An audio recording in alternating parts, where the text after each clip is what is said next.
సంజాయతే కామః కామాత్ క్రోధోభిజాయతే క్రోధాత్ భవతి సమ్మోహః సమ్మోహాత్ స్మృతి విభ్రమః స్మృతిభ్రంశాత్ బుద్ధినాశో బుద్ధినాశాత్ ప్రణశ్యతి బుద్ధినాశాత్ ప్రణశ్యతి.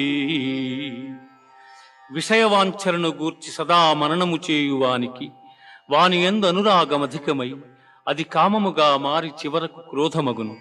క్రోధము వలన అవివేకము కలుగును.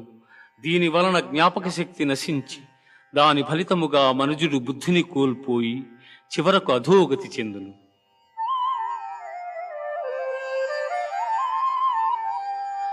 ఏషా బ్రాహ్మీ స్థితి పార్థ నై